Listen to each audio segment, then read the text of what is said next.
Amada congregación, estamos aquí porque hemos separado este día como el Señor nos lo ha pedido y porque queremos escuchar la voz de Dios. El día de mañana iniciaremos una nueva semana laboral y Dios, que es soberano, también quiere que allí en nuestros trabajos manifestemos nuestro amor hacia Él y su autoridad aún en nuestros trabajos, y que debemos de hacer estos trabajos de acuerdo a su voluntad. El Señor entonces nos declarará su voluntad, y nosotros, por sus profetas, saldremos y diremos: así ha dicho Jehová. Hoy iniciamos una nueva serie, como lo hemos venido anunciando.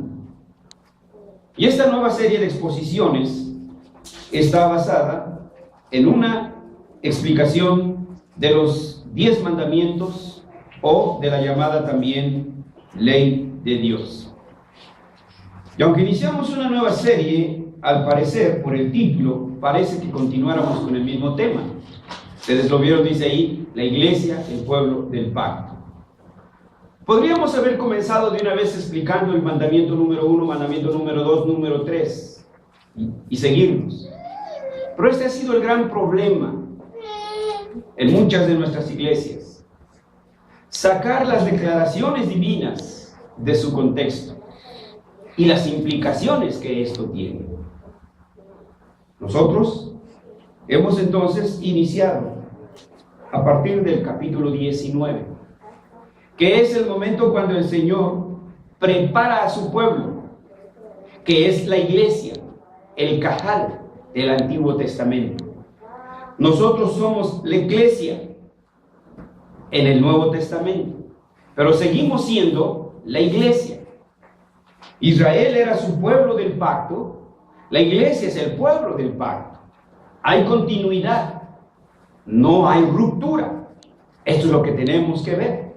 Porque ciertamente incluso hoy en día hay un desprecio por los 10 mandamientos. Ya no se exponen en las iglesias. Por eso nosotros tenemos que poner las cosas en su lugar. Estos 10 mandamientos fue entregada a Israel al pie del monte Sinaí. La entrega de esta ley coincide con la celebración del Shavuot. De hecho, en la actualidad, los judíos modernos, cuando nosotros estamos celebrando el Pentecostés, ellos están celebrando el Shavuot y la Simchat Torah. La Simchat Torah, dicen ellos en su literatura hebrea moderna, que es el momento cuando Dios le entregó la ley a Moisés. Entonces, a este evento le llaman la Simchat Torah. Y dicen son 50 días, ¿sí? 50 días después de que celebraron la Pascua. Vamos a leer los versículos 3 al 8. Les voy a pedir que me sigan con su mente para que veamos cuáles fueron los términos de este pacto. Dice así, 19 del versículo 3 al versículo 8. Y Moisés subió a Dios, y Jehová lo llamó desde el monte, diciendo: así dirás a la casa de Jacob, y anunciarás a los hijos de Israel: vosotros visteis lo que hice a los egipcios, y cómo os tomé sobre las alas de águilas, y os he traído a mí. Ahora pues, si diereis oído a mi voz, y guardareis mi pacto, vosotros seréis mi especial tesoro sobre todos los pueblos, porque mía es toda la tierra. Y vosotros me seréis un reino de sacerdotes y de gente santa. Estas son las palabras que dirás a todos los hijos de Israel. Y entonces vino Moisés y llamó a los ancianos del pueblo y expuso en presencia de ellos todas estas palabras que Jehová le había mandado. Y todo el pueblo respondió a una y dijeron: Todo lo que Jehová ha dicho, haremos. Y Moisés refirió a Jehová las palabras del pueblo. Amén. Vamos a orar.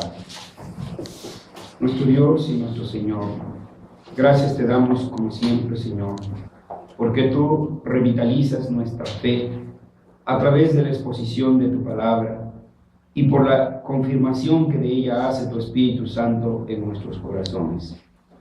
Salimos, Señor, de aquí henchidos de gozo y sabedores de tu voluntad y con nuevas energías para iniciar, Señor, nuestras labores dentro de tu reino.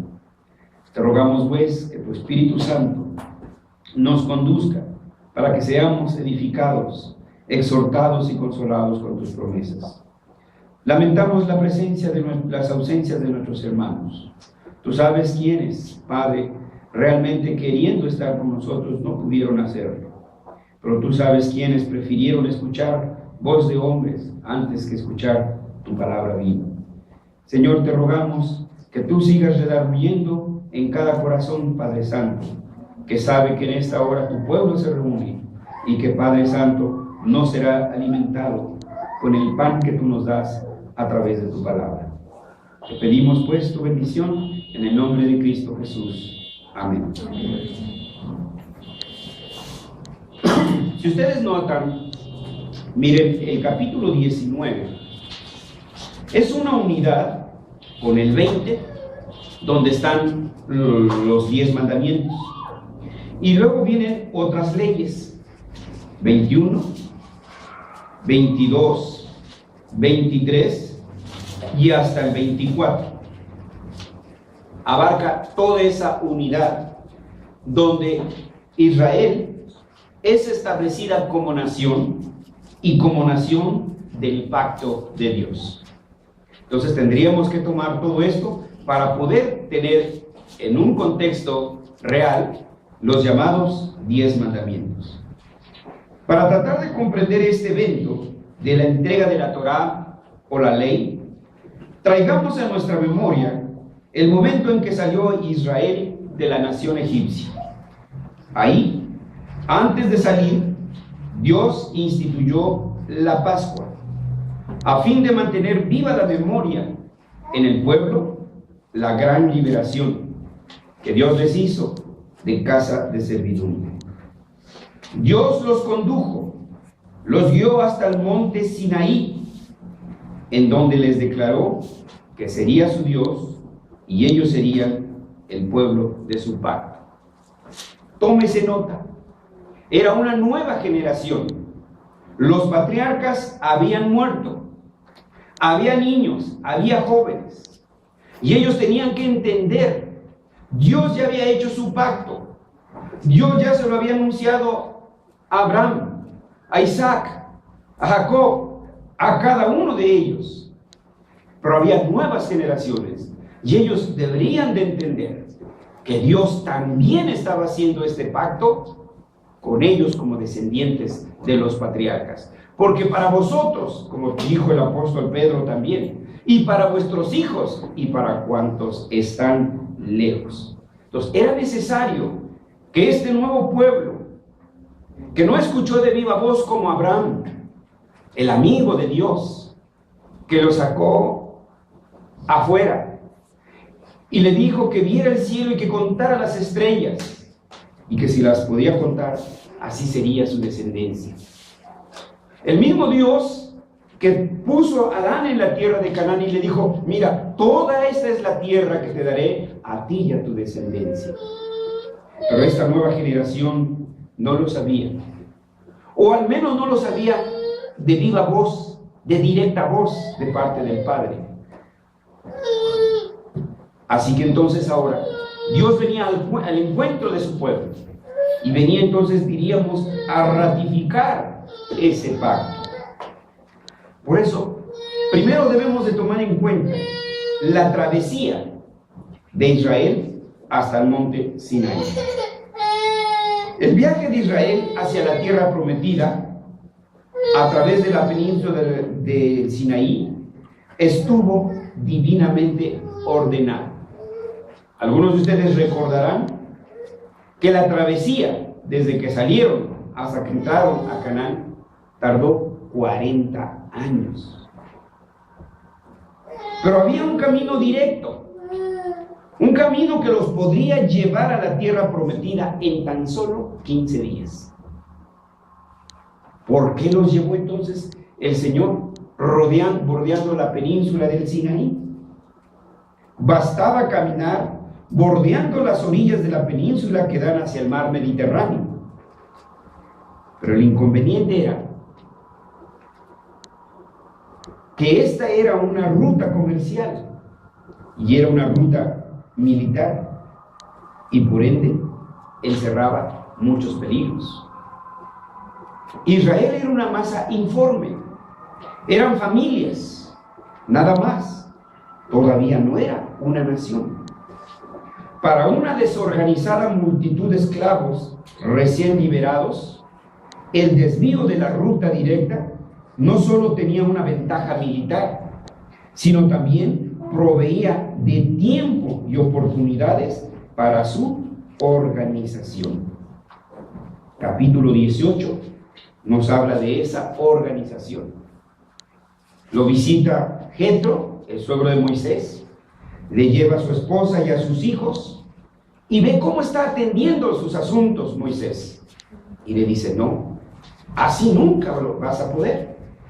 Selecciona a los ancianos y pon los jefes de estos, y jefes de 50, jefes de 100, y hazlo de esta manera. Entonces Dios estaba preparando a su pueblo. Una jornada de 3 días a través del desierto de Shur llevó a Israel hasta Mara. Por cierto, no le vayan a poner ese nombre a ninguna de sus hijas, jóvenes, futuros matrimoniados. Mara quiere decir amarga, ¿sí? Y precisamente por eso pusieron ese lugar ahí. Las aguas eran amargas, pero ahí Dios convirtió esas aguas amargas en aguas dulces. Siguieron avanzando y llegaron hacia el sur, o sea, al conito, ¿sí?, al vértice de ese triangulito que se forma, y acamparon en Elim, donde disfrutaron de la comodidad de manantiales de agua y palmeras. Y Dios milagrosamente les proveyó de maná y de codornices. Y siguieron avanzando hasta llegar a Refidim. Ahora, esto ya tiene nota y esto ya nos pone en contexto con la exposición de él. Versículo 1 del capítulo 19 dice: en el mes tercero de la salida de los hijos de Israel de la tierra de Egipto, en el mismo día que llegaron al desierto de Sinaí. Habían pasado 3 meses desde que salieron de Egipto hasta encontrarse allí en el desierto de Sinaí. En Refidim se organizan administrativamente, y ahora que ya están organizados administrativamente, salen de Refidim. Dice el versículo 2: habiendo salido de Refidim, llegaron al desierto de Sinaí y acamparon en el desierto, y acampó allí Israel delante del monte. Desde las entrevistas de Moisés y Aarón con el faraón, estos le decían que su Dios les había pedido que fueran a Sinaí para adorar a su Dios. O sea, ya estaba el objetivo dado. Dios no improvisa. Dios nunca tiene plan B. El plan que Él diseñó, ese se cumple. Cuando llegaron a Refidim, en este lugar ocurrieron 3 cosas importantes. Uno, el agua que surgió de la roca cuando Moisés la tocó con su vara. El pueblo empezaba a desesperar y quería agua, y la pidieron a Moisés. Vieron a Moisés como caudillo, no lo vieron como el mediador con el Señor. Bueno, Dios les hizo el milagro, porque Dios siempre ha sido paciente con su pueblo. Eso hubiera sido suficiente para dejarlos ahí, cualquier desobediencia. Sin embargo, Dios les concedió esa agua, ahí, sobre la roca. 2, Israel tuvo que organizar y formar un ejército para defenderse de las tropas de Amalek. Se habían organizado administrativamente, pero ahora se iban a enfrentar a otros pueblos. No tenían ejército. Entonces, el Señor iba formando esta nación, paso a paso. El pecado ha hecho que esto así suceda. En 1800 y tantos, no tengo bien precisa la fecha, pero ha sido por ahí del 70, la hermana República de Mérida se independizó. Y la razón de su independencia fue por la centralización del gobierno federal. Se supone que el país lo conforman estados libres y soberanos, y que cada estado tiene su propia soberanía. Pero el federalismo ya en menos de medio siglo había absorbido y absolutizado a los estados. Y Mérida no estuvo de acuerdo con esto y se independizó. De inmediato diseñó su bandera, de inmediato tuvo su ejército y de inmediato tuvo su marina. Una nación. Bueno, hubo pláticas, enviados de aquí de la Ciudad de México para allá, y total que esa independencia nada más duró 3 meses y regresaron otra vez regresaron para allá. Entonces Israel estaba formándose como nación. Aquí ahora era la necesidad de un ejército.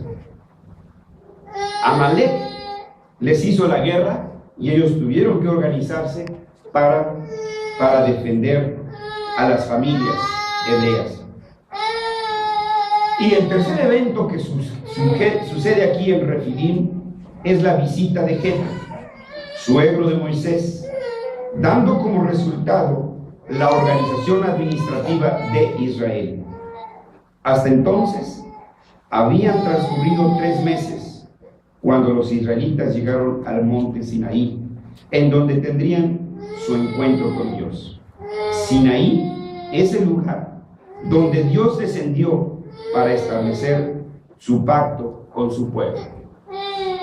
Los 10 mandamientos, las tablas que como los conocemos, también la misma escritura les da el nombre de las tablas del pacto. El acampamiento en el monte Sinaí tuvo un propósito. En menos de un año, el pueblo del pacto dejó de ser un clan patriarcal para convertirse en una nación. El capítulo 19 de Éxodo describe la preparación de Israel para su encuentro con Dios. Ahí, en el Sinaí, Dios hizo un pacto con su pueblo y le entregó los términos del pacto, escritos con su propio dedo y grabados en unas tablas de piedra, y que hoy conocemos como los 10 mandamientos. Los llevamos entonces en su travesía desde Egipto hasta Sinaí. Ahora visualicemos al pueblo al pie del monte Sinaí, a punto de tener su encuentro con el Dios de sus padres, el Dios que ellos no conocían, que sabían por la tradición, por lo que les fueron transmitiendo Abraham y los demás patriarcas. Pero Dios directamente con ellos no se había dirigido. Ahora aquí ya los encontramos ahí. Y Dios le comunica a Moisés que va a descender con su pueblo. Pero siempre tenemos que ver la Biblia en su totalidad. Por eso siempre la recomendación, hermanos, leer la Biblia en forma sistemática, gradual y coherente, no fraccionada. Cuando el Señor crea a Adán y a Eva, había una comunicación directa con ellos. Dios platicaba con ellos. No había necesidad de Biblia. La Biblia fue el resultado del pecado. Pero Adán y Eva cayeron en desobediencia. ¿Y cuál fue lo primero que hicieron Adán y Eva? Cayeron de rodillas, pidieron perdón a Dios y se arrojaron a los brazos de Dios. Eso es lo que hizo Adán y Eva, ¿verdad? No, ¿verdad? desciende Dios y ¿qué sucede? Se esconden, ¿sí? El pecado hace una separación. El Señor va a descender a su pueblo, pero el pecado es un gran impedimento. Por eso les pide una preparación. Y por eso les dice, no toquen aquí, porque el que toque morirá irremisiblemente. Entonces, por eso vemos una preparación ahí, antes de que el Señor descienda y les entregue los términos del pacto. Es anunciado. Dios nunca cae por sorpresa. Aún antes de que creara a Adán y a Eva, ya tenía el oficio del hombre. Antes de que nacieran Adán y Eva, les dice, hagamos al hombre a nuestra imagen. En el Génesis 1:26, conforme a nuestra semejanza, y señoré en los peces del mar, en las aves de los cielos, en las bestias, en toda la tierra y en todo animal que se arrastra sobre la tierra. Todavía no nacían ni Adán ni Eva. El siguiente versículo, el 18, dice, y creó Dios al hombre a su imagen, a imagen de Dios lo creó, varón y hembra los creó. Entonces, antes de que fueran creados, ya estaba el propósito de su vida.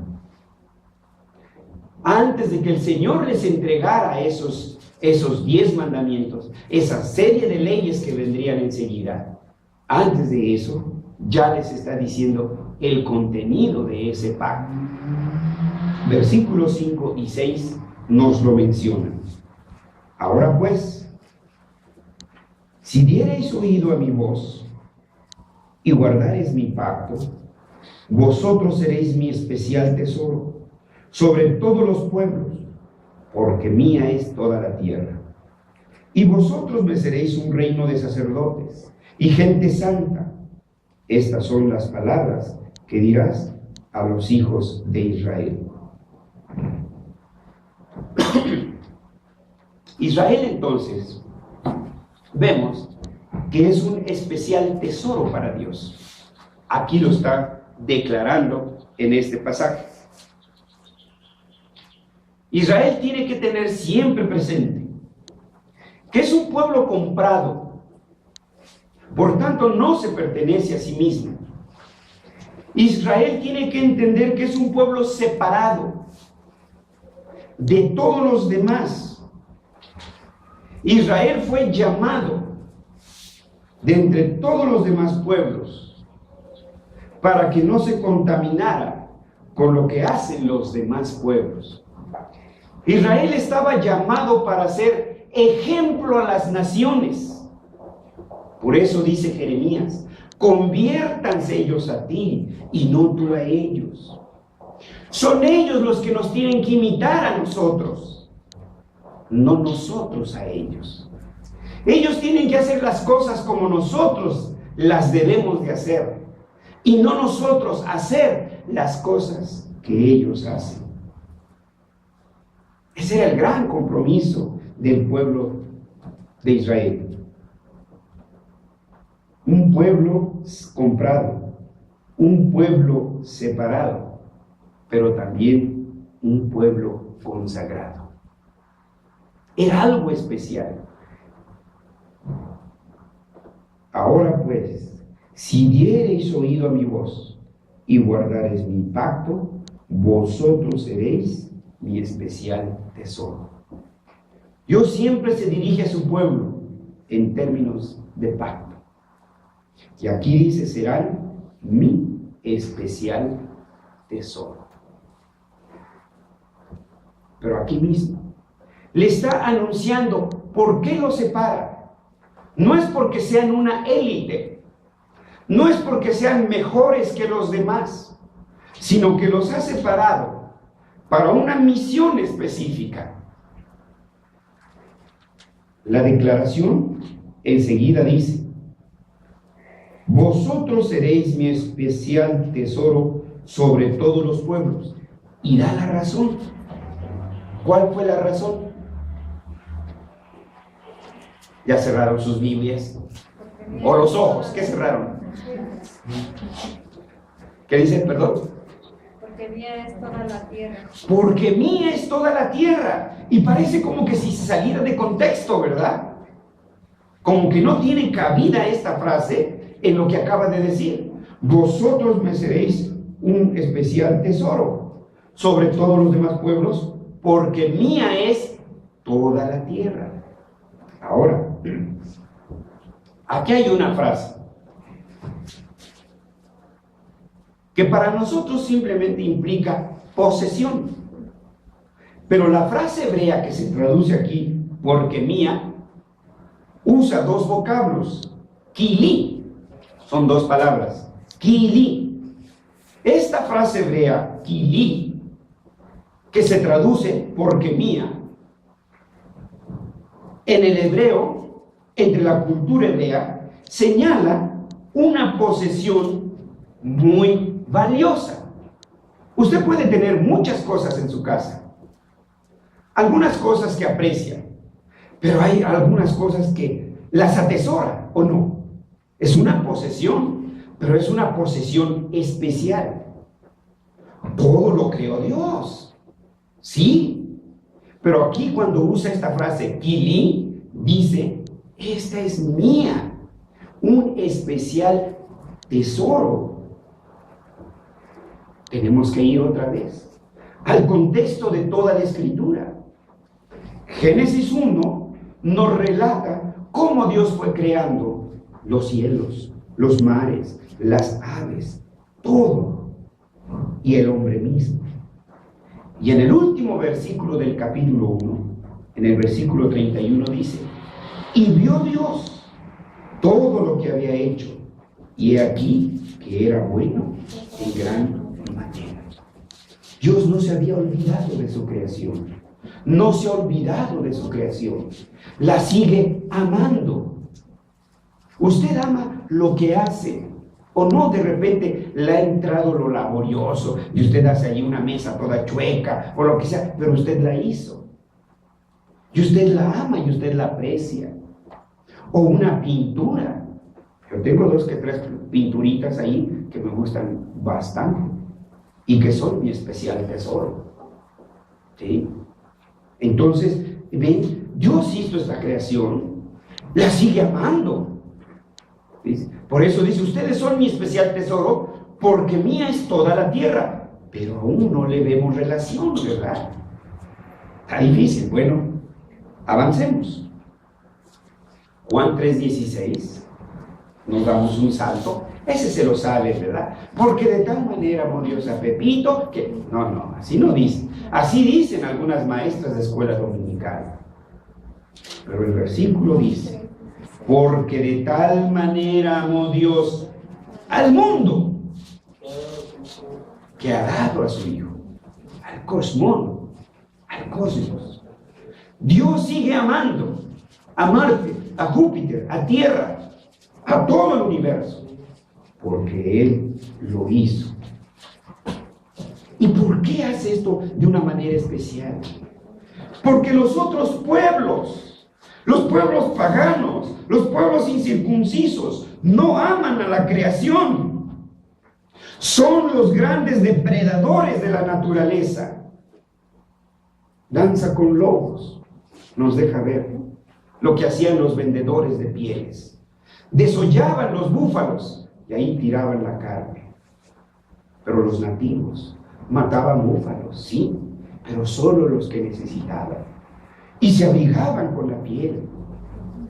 Además, los pueblos paganos han llegado a idolatrar a la naturaleza como un dios.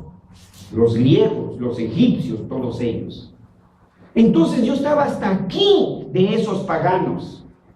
Y por eso quería un pueblo especial, un tesoro especial. Ahora viene la conexión. Dice, son mi especial tesoro, porque mía es toda la tierra. Ahora, ¿qué pone aquí? Y vosotros me seréis un reino de sacerdotes y de gente santa. ¿Qué quería decir el Señor? Sí, hermanos, miren, Volvamos a Génesis. Génesis 2:15. Esgrima. Pondré en el listado entre ti y la mujer, y entre la simiente y la simiente suya. Esta te herirá en la cabeza, y tú le herirás en el calcañar. Perdón. Génesis 2:15. Tomó pues Jehová Dios al hombre y lo puso en el huerto de Edén para que lo labrara y lo guardase. Ajá. Ahora vean, no lo puse a turistear en Cancún, ¿sí? No lo puso, no quiere decir que sea malo, ¿no? ¿Sí? No lo puso a turistear en Xcaret, lo puso en el huerto del Edén. ¿Para qué? Para que lo labrara, para que lo guardase. Ahora Dios está viendo, dice Isaías 24, versículos 5 y 6. La tierra está contaminada por causa de sus moradores.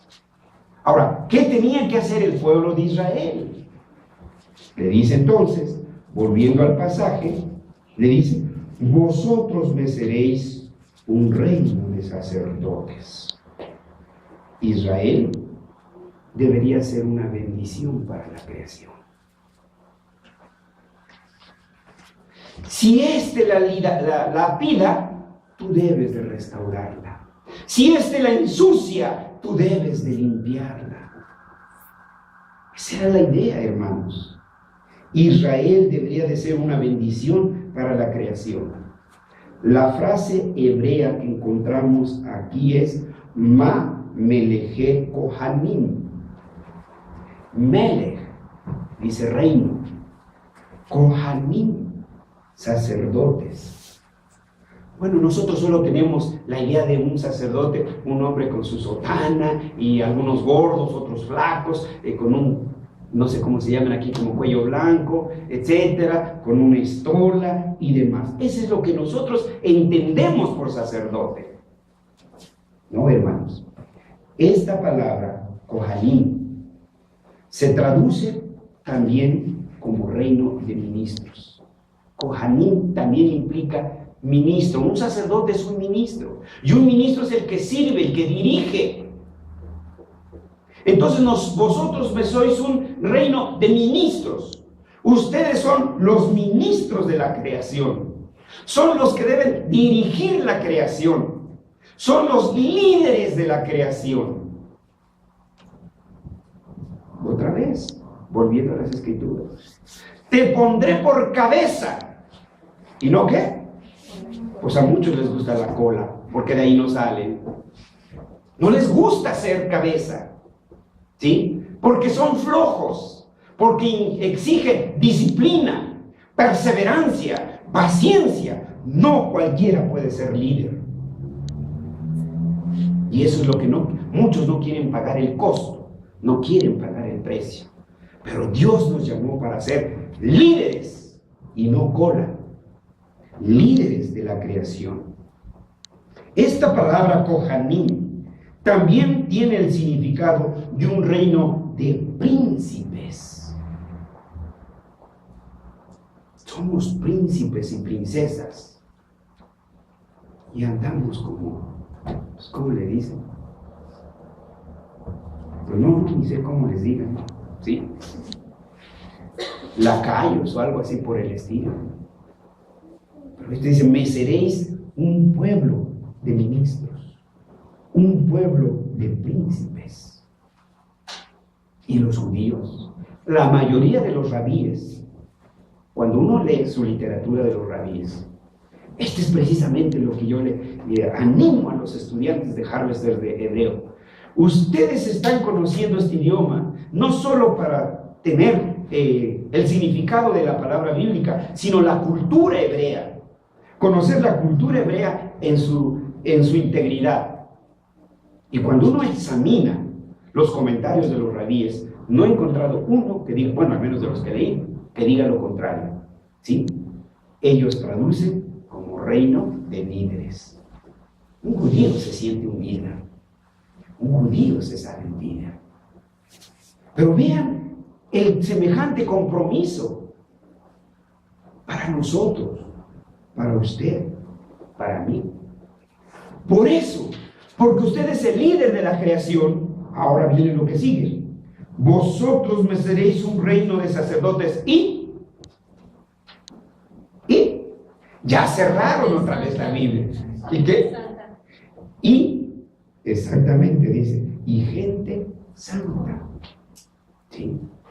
Dios exige para que podamos asumir ese oficio de sacerdotes, de ministros, de príncipes, de líderes, ser gente santa. Es decir, Dios quería que no se separáramos de ellos, que no hiciéramos las cosas que ellos hacen. Pedro, tú no tienes que pelarte como esos cainitas. Ellos te tienen que imitar a ti, no tú a ellos. Jóvenes no tienen que vestirse, señoritas no tienen que vestirse como ellas se visten, como se visten esas mujeres incircuncisas. Ustedes son hijas de Sara. Y ustedes deben de vivir como princesas, no nada más imitando. No somos monos, no somos imagen del hombre, somos imagen de Dios. Los padres tenemos que enseñar a nuestros hijos a vivir correctamente, a vestir correctamente, a hablar correctamente. Toda esta es nuestra tarea, porque nosotros debemos de ser ejemplo para las naciones. Y debemos comenzar nosotros, los padres, ejemplo para nuestros hijos. Para que yo le pueda exigir a mi hijo, yo tengo que ser primeramente ejemplo. ¿Sí? Yo siempre me acuerdo, no sé por qué me impactó esa parte que leí, de Bajo la rueda de Hermann Hesse. ¿Sí? Un niño prodigio, en todo sacaba 10. Pero un día reprobó griego. Y su papá, y paz, y paz, y paz, y paz. No fue don Selva Calebe, es otro personaje. Y zas, que le da. Y que se enoja el niño, ¿no? ¿Por qué me pegas? Y responde el papá, pues porque reprobaste griego. Pues tú ni siquiera sabes. ¿Sí? Nosotros los papás tenemos que llevar delantera para poder instruir a nuestros hijos. Si usted no lee la Biblia, ¿cómo le va a enseñar a su hijo? Si usted no es estudioso de los catecismos, de las doctrinas, ¿cómo le va a enseñar a sus hijos? Lo primero que va a agarrar es lo de Pancho Nopales allí en la esquina.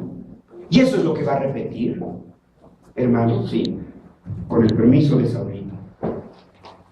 Pero hermanos, el primer día que mis hijos dijeron groserías fue su primer día de clases en la escuela pública. Regresaron estrenando lenguaje. ¿Sí? Luego. Hermanos, ¿por qué? Eso no lo escuchaban en la casa, pero lo escucharon allá. ¿Sí? Pero les pudimos corregir, les pudimos enderezar, porque ellos nunca han oído eso en su casa. Entonces, el gran compromiso, esa era la misión de Israel, ser una gente santa. ¿Esto no tiene conexión con la Biblia? Claro que sí. Apocalipsis 1, versículos 4 al 6. ¿Alguien lo puede leer?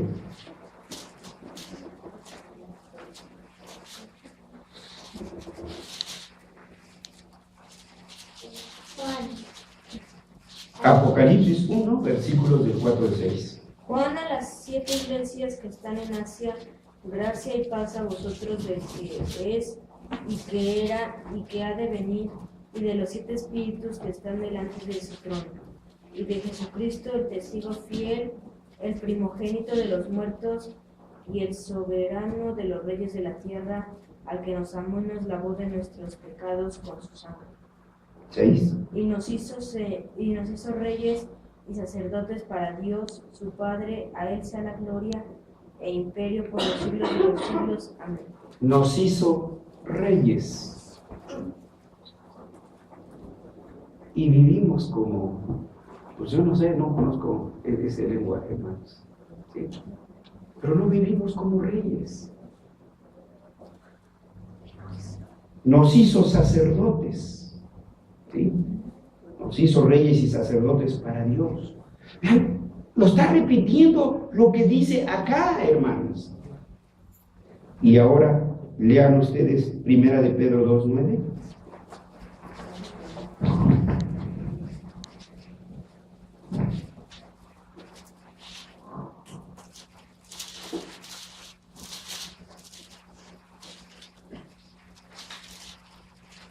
Esgrima. Mas vosotros sois linaje escogido, real sacerdocio, nación santa, pueblo adquirido por Dios para que anunciéis las virtudes de aquel que os llamó de las tinieblas a su luz admirable. Vosotros sois linaje escogido. Perdonen que es este lenguaje. No somos gentiles, hermanos. Linaje escogido, real sacerdocio. ¿Pero qué dice? Para que anunciéis las virtudes, el poder, los milagros de nuestro Dios, ¿sí? Para que anunciéis las virtudes. Pero también habla allí de ¿qué? De posesión. Pueblo adquirido por Dios. Bien, es la misma idea aquí, hermanos, ¿sí? Ustedes son mi especial tesoro, pero tienen que hacer esto y eso y aquello. Entonces, nosotros hemos sido llamados para ser ejemplo al mundo y no que el mundo sea ejemplo para nosotros. Vamos a concluir con esto, hermanos, porque esto es lo que Dios quería de su pueblo, prepararlo para entregarle los 10 mandamientos. Esto no lo podemos omitir antes de pasar a analizar mandamiento por mandamiento. Decía entonces, concluimos con esto, el pacto establecido por Dios con Abraham y sus descendientes, Génesis 12, Génesis 15, Génesis 17, en el Sinaí, es renovado con el pueblo liberado de Egipto, pueblo transformado en una nación. Al pie de este monte, Israel se comprometió, porque ahora vean el versículo 18, y todo el pueblo respondió a una. Y esa es la pregunta que a usted le hago hoy. ¿Cuál es la respuesta de usted? Este pueblo respondió a una y dijo: todo lo que Jehová ha dicho, ¿qué dice? ¿Nos da miedo pronunciarla? Haremos. Todo lo que Jehová ha dicho, haremos. ¿Sí? Al pie de este monte, Israel se comprometió en forma permanente a ser el pueblo del Señor y a la vez ser un pueblo diferente a todos los pueblos paganos que lo rodeaban. La iglesia en el Antiguo Testamento fue Israel. La iglesia en el Nuevo Testamento es el cuerpo de Cristo. Este es nuestro compromiso, jóvenes. Este es nuestro compromiso, niños. Nosotros debemos de hacer como Dios quiere que hagamos las cosas. Nosotros debemos de ser un pueblo diferente a todos los pueblos paganos que nos rodean. No tenemos por qué imitarlos. Nosotros tenemos las herramientas para laborar en esta creación del Señor. Como Israel, así también la iglesia tiene que aprender a vivir en santidad. La iglesia tiene que aprender a vivir como príncipe. La iglesia tiene que aprender a vivir como líder, como ministros de la creación. Somos ministros de la creación. No vamos a rescatar solo almitas que se arrepientan con las 4 leyes. Junto con la redención del hombre viene también la redención de la creación. Tarea no cumplida que debemos de cumplir. Vamos a orar. Señor, Gracias por tu palabra. Cada día más demandante, pero cada día mejor equipados para poder obedecer a tu voluntad. Tú nunca nos pides nada antes que no nos los hayas dado. Estás preparando a tu pueblo, como leímos aquí, porque tú le demandas. Y gracias porque hoy nos has instruido, porque de esta manera también conoceremos lo que tú quieres de nosotros. Señor, lamentamos las ausencias de nuestros hermanos, que perdieron esta voz tuya, pero que tú sabes, Señor, si delante de ti están justificadas sus ausencias. Que no sean por enfermedad, Señor, que no sean por alguna cosa mala que les haya sucedido. Guárdalos, por favor. Y a nosotros, ayúdanos a vivir de acuerdo a tu voluntad. En el nombre de Cristo Jesús. Amén. Dios les bendiga. Líderes.